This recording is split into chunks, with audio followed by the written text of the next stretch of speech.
BJP ने आज अपना चुनावी घोषणा पत्र जारी किया, लेकिन पार्टी का यह घोषणा पत्र सवालों के घेरे में आ गया।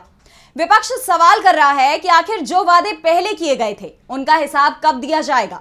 तो क्या वादे किए हैं बीजेपी ने इस बार के घोषणा पत्र में और विपक्ष ने उठाए हैं क्या सवाल, देखिए ये रिपोर्ट। लोकसभा चुनाव के लिए बीजेपी ने अपना घोषणा पत्र संकल्प पत्र के नाम से जारी कर दिया है। बीजेपी ने इस बार अपने संकल्प पत्र की थीम भाजपा का संकल्प मोदी की गारंटी रखी है।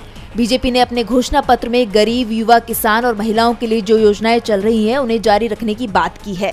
बीजेपी के संकल्प पत्र को लेकर विपक्ष की भी प्रतिक्रिया सामने आई है। बीजेपी के मैनिफेस्टो को लेकर कांग्रेस सांसद राहुल गांधी ने सवाल खड़े किए हैं। राहुल गांधी ने कहा कि बीजेपी के मैनिफेस्टो और नरेंद्र मोदी के भाषण से दो शब्द गायब हैं, महंगाई और बेरोजगारी।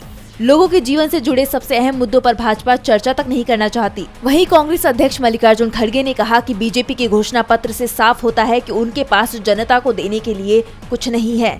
तो आरजेडी नेता और बिहार के पूर्व डिप्टी सीएम तेजस्वी यादव ने दावा किया कि बीजेपी के घोषणा पत्र में कहीं भी रोजगार और नौकरी का जिक्र नहीं है, न ही महंगाई और गरीबी हटाने की बात की गई है। युवाओं, किसानों और बिहार जैसे गरीब राज्यों के लिए कुछ भी नहीं है। बीजेपी को घेरते हुए दिल्ली कैबिनेट मंत्री आतिशी ने कहा कि प्रधानमंत्री नरेंद्र मोदी और बीजेपी ने 10 साल में अपने जुमलों से देश को धोखा दिया है।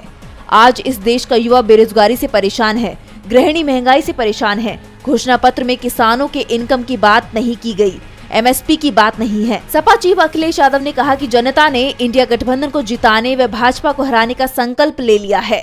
ऐसे में भाजपा का संकल्प पत्र किसी काम का नहीं। झूठ और जुमले जिनकी पहचान बन